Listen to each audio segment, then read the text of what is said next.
अपना से आंदोलन सब पर उन खालावार के मासूमों को न्याय दिलाने के लिए यहाँ पर बैठे हुए हैं। मैं आपको सभी को धन्यवाद देना चाहूंगा कि एक कहावत है कि उसूलों पर आंदोलन को टकराना जरूरी है और जिंदा हो तो फिर जिंदा नजर आना जरूरी है। आप सब लोगों ने इस कहावत को खरीदार किया और सब लोगों ने बता दिया कि आप देश भाई के लिए इतना कलेजे पर अपना दिल रखना चाहते हैं। साथियों में उस भाई मैं गुर्जर जाति से आता हूँ, लेकिन आज नरेश भाई को समर्थन देने के लिए पहुंचा हूँ, क्योंकि नरेश भाई किसी जाति विशेष की, किसी धर्म मजहब की लड़ाई नहीं लड़ रहे। नरेश भाई सामाजिक न्याय की लड़ाई लड़ रहे। नरेश भाई खालावाड़ की मासूमों को न्याय दिलाने के लिए लड़ाई लड़ रहे। तो नरेश भाई की सरकार से वार्ता भी हुई। मैं कहना चाहूंगा नरेश भाई, कर्नल साहब एक बात कहा करते थे कि बंद कमरों में समझौते नहीं साजिशें होती है। अब जो भी कुछ हो सरकारें मुआवजे की घोषणा करे, उसके बावजूद ही धरने की समाप्ति होगी। आप तमाम साथियों को बहुत बहुत धन्यवाद, आभार व्यक्त करना चाहूंगा कि आपने एक ऐसे भगत सिंह के लिए अपना साथ रखा, एक ऐसे बिरसा मुंडा, एक ऐसे क्रांतिकारी योद्धा का साथ देने का काम किया और राजस्थान के सम्मान और स्वाभिमान की लड़ाई लड़ रहा है।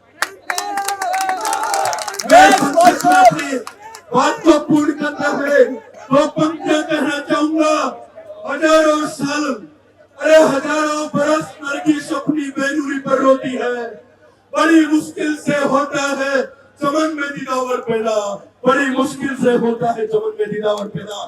तो ऐसे क्रांतिकारी योद्धा नरेश भाई के लिए अब पूरी मजबूती से आगे भी इनका हौसला बढ़ाए, वो नरेश भाई को मजबूत करने का काम करे। मैं गुर्जर समाज का बेटा होने के नाते यहाँ आया हूँ, लेकिन कोई जाति मजहब की लड़ाई नहीं है।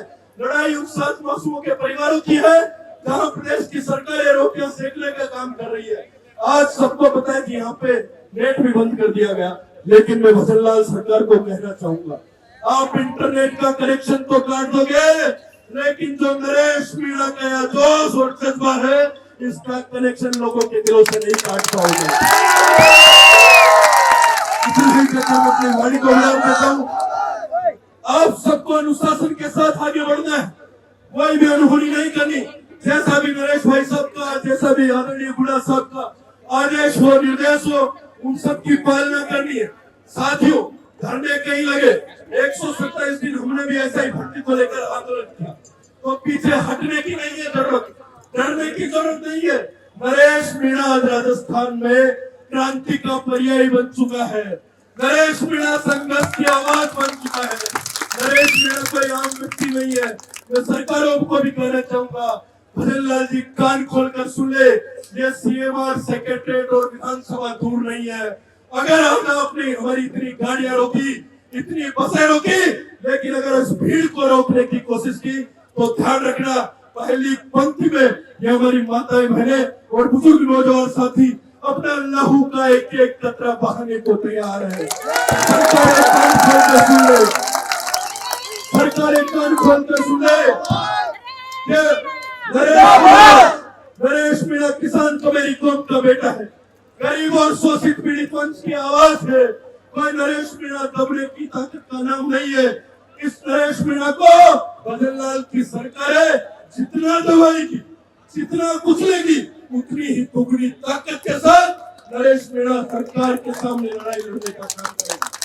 आप तमाम साथी, मेरी माता बहनें इतनी बड़ी संख्या में पधारी, वो पूरे राजस्थान भर से तमाम चाहने वाले लोग यहाँ पर पधारे, लेकिन कई बसें गाड़ियां रोकती, प्रशासन की तानाशाही है कि भीड़ को इकट्ठा नहीं होने देना चाहती।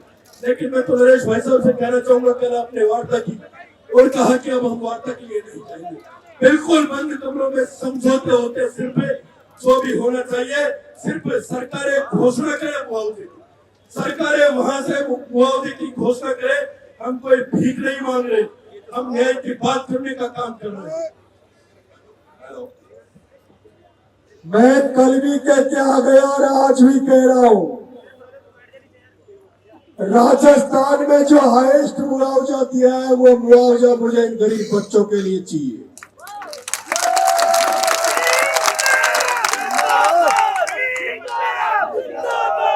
वो मुआवजा है 50 लाख रुपए। 50 लाख रुपए उन परिवारों के लिए भजनलाल सरकार से मैं मुआवजा मांग रहा हूं, या तो वो इनको 50-50 लाख दे दे, नहीं तो नरेश मीणा की लाश लेने के तैयार हो जाए। नरेश मीणा की लाश ही उठेगी। अब नरेश मीणा या तो मुआवजा लेके उठेगा या फिर नरेश मीणा की लाश यहाँ से उठेगी। ये आपको मैं कहना चाहूँ। अंत में मैं तो इतना ही कहना चाहूंगा साथियों कि आप तमाम नौजवान क्रांतिकारी साथी यहाँ पर उपस्थित है, कहते हैं कि जिस ओर जवानी चलती है उस ओर जमाना चलता है। आज से सही योद्धा नरेश मीणा सबके सामने ताकत के रूप में उभरा है। इसे कमजोर मत पड़ने देना, इसकी ताकत को बढ़ाने का काम करना और गांव ढाणी जिले हर देहात में नरेश मीणा की मजबूती के लिए काम करना। इतना ही कहकर मैं अपनी वाणी को विराम देता हूँ। जय जोहार, इंकलाब जिंदाबाद। एक तो नारे